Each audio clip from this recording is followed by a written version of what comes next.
어제 새벽 우리나라 민주화의 영웅, 이 시대 거목 김영삼 대통령께서 서거하셨습니다. 금융실명제 하나회 해체, 전두환, 노태우 두 전직 대통령 구속을 통한 역사 바로 세우기 등 업적이 많습니다. 임기 말 외환 위기라는 그림자도 있습니다. 당시 대통령 비서실 제2부속실장을 지낸 정병국 새누리당 의원을 만나겠습니다. 네, 정 의원님. 예, 안녕하세요. 예, 예. 너무 가슴 아프실 것 같아요. 상도동계의 막내 이렇게 불려지고 계십니다. 예. 어떤 분이셨습니까, 김영삼 전 대통령은? 예, 말 그대로 우리나라의 민주화와 문민화를 이룩하신 대통령이시고요. 네. 평생을 민주주의를 위해서 싸우셨던 분이다. 네. 이렇게 표현을 하고 싶습니다. 예. 김영삼 전 대통령 하면 아주 그냥 투쟁과 결단력, 승부사시지만 개인적으로는 또 따뜻한 면도 많으셨다는 얘기를 하는데, 예. 정병국 의원께서는 어떤 계기로 김영삼 전 대통령의 계보라 그럴까 상도동계에 들어가시게 됐습니까? 제가 이제 학생운동, 민주화운동을 하다가 네. 구속이 되고요. 87년도에 구속이 되면서 그 당시에 민추협이 해서 이제 저희 이제 무료 변론단, 변론단을 구성을 하게 됐어요. 네. 그래서 그게 계기가 돼가지고 관계를 맺게 됐고, 6.29가 나면서 저희가 집행유예로 풀려나오면서, 네. 그때 막 대통령 선거가 이제 87년도 12월 달에 시작이 됐어요. 네네. 그래서 이제 그때에 그 민취협과 관계를 맺었던 게 2년이 되었고 자원봉사로 참여를 하게 됐고, 네네. 예, 그 해에 이제 김영삼 대통령께서 그 당시에 졌죠, 노태우 대통령에게. 네네. 양김이 분열되면서 지게 됐고, 그 이후에 이제 88년부터 지금 현재 김무성 대표께서 저를 이제 그 비서로 이제 추천을 하게 됩니다. 네네. 예, 그래서 이제 그 김영삼 대통령을 이제 10년 동안을 모시게 된 거죠. 대통령이 되시기 전에 5년, 대통령 되시고 나서 5년, 그 10년을 모시게 됩니다. 예, 김영삼 전 대통령은 그 아까 말씀하신 뭐 군종종식 그리고 민주화의 영웅 그거 우리가 알고 있는데 개인적으로는 어떤 분이셨습니까? 어떤 에피소드나 이런 것도 많이 있으실 것 같은데요.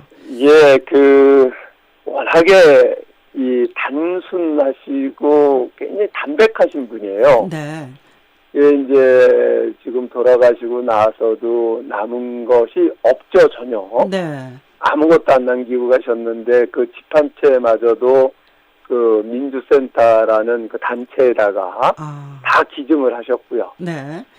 예, 대통령을 역임하신 분으로서 그 퇴임 이후에 심지어는 해외 출장 나갈 때에 그 일본 와세다 대학에 이제 계속 강연을 한 달에 한 번씩 다니셨는데 그 한때는 이제 그 당시에 그 스폰을 하시는 분이 있었는데 제일 동포 중에서 그분이 노무현 대통령에게 대해서 비판적인 자세를 취한다 그래가지고 그 스폰을 지원을 끊은 적이 있어요. 네, 그래가지고 심지어는 거기 가는 여비를 마련을 못하시고 가지 못한 신 이런 적이 있을 정도로 너무 깨끗하신 분이었고요. 예, 그 저희에게 제가 가장 감명 깊게 듣고 저는 그거를 이제 실천을 가장 몸소 실천을 하는데 그 최선을 다하고 있는데 정치하는데 돈은 늘 필요하다. 하지만 그 돈이 정치인에게 머물게 되면 안 된다. 예, 그 정치인에게 돈은 그 정치하는 사람은 돈이 그 정거장이 되어야 된다. 흘러가게 하라 이런 말씀이군요. 이게 이쪽 저쪽으로 분산이 되고 나가게끔 해야 되는 거지 자기에게 멈춰 있으면 안 된다는 말씀을 제가 들었고요. 늘 그걸 실천하셨던 분이었죠. 그러니까 금융실명제도 할 수 있었고 그런 거 아니겠습니까? 나는 돌아가면 상도동 집으로 다시 간다. 그런데 그 집조차도 지금 그렇게 하셨군요. 그런데 네. 사실은 이제 여러 가지 공과가 있지만 그 3당 합당 충격이었거든요. 네. 1990년. 네. 어떻게 3당 합당을 하셨고 그때 고뇌했던 모습 같은 게 기억나는 게 있으십니까? 예, 87년 대선에서 이제 양김이 이제 분열돼서 하셔서 예. 이제 지고 나서 그 당시에 대통령 선거 유세 캐치프레이즈가 군정종식이었거든요. 네, 네. 근데 이제 그것을 이루지 못하고 정말 참담해 하셨고요. 네. 예, 이제 그 여러 가지 고뇌를 그 당시에 많이 하시다가 네. 결국은 호랑이를 잡으려고 하면 호랑이 불에 들어가야 된다. 네. 라는 말씀을 하시면서 전격적으로 3당 합당을 하죠. 네. 결국은 그 당시에 비판도 많이 받으셨지만 네. 결국은 우리 대한민국 그렇게 하심으로써 결국은 대통령이 되셨고 네. 대통령이 되심으로 인해서 하나의 척결을 통해서 군정종식을 시키셨고 네. 그 다음에 금융실명제를 통해서 지금의 우리 정치에 있어서 깨끗해지는 깨끗하게 만들었고 정경유착의 고리를 끊을 수가 있었고요. 근본적으로 끊을 수 있는 계기를 마련하신 거죠. 예, 호랑이 잡으려 호랑이 굴러 들어가서 결국은 그 군사정권의 핵심인 민정당하고 합당했지만 결국은 그 대통령이 되셨는데 예. 상당히 그 고뇌도 많으셨을 것 같고요. 예, 그렇습니다. 거기서 후보가 되는 과정이 만만치 않았죠.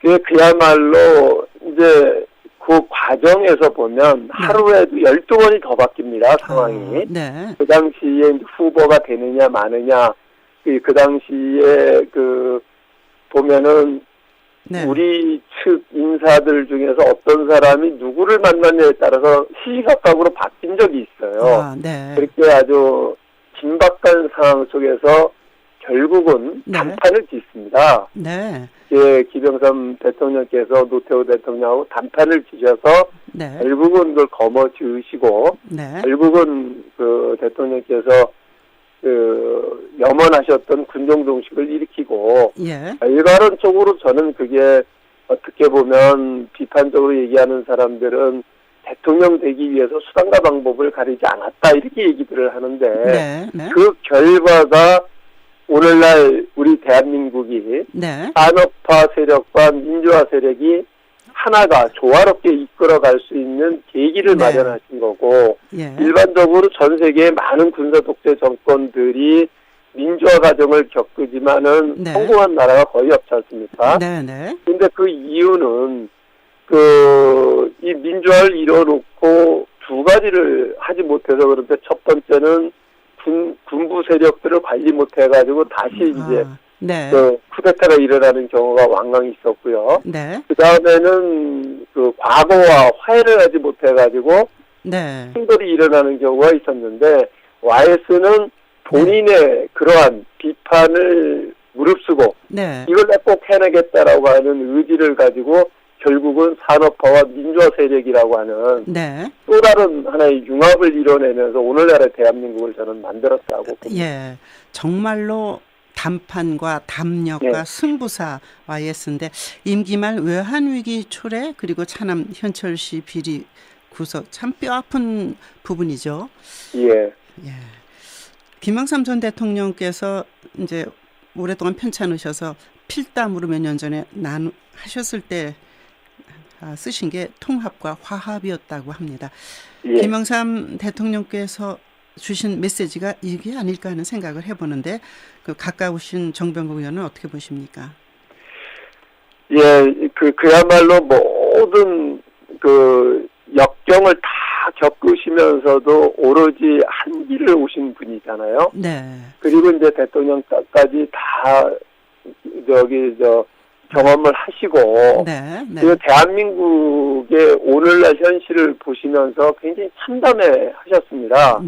늘상 여야로 갈리고 같은 여당도 또 계파로 갈리고 네. 그러면서 끊임없이 당리당략에 의해서 갈등하는 모습을 보시면서 네. 네. 결국 오늘날 대한민국이 그렇게 염원했던 군종조직까지 다 시키고 여기까지 왔는데 네. 네. 이렇게 나가서야 어떻게 되겠는가? 예. 이제 그 김일성 주석하고도 담판을 하려고 하셨던 분이었는데. 근데 김일성이 갑자기 그때 김일성 주석이 이제 갑자기 숨을 거둔 바람에 사망함으로 인해 가지고 그걸 이루지 못했는데 결국은 남북 통일도 화합과 통합이 이루어지지 않으면 안 되는 거 아니냐. 네, 네. 이런 우리에게 남겨놓은 것은 그야말로 이제 통일 이루어야 되는 거다 하는 메시지를 주신 게 아닌가 하는 생각이 듭니다.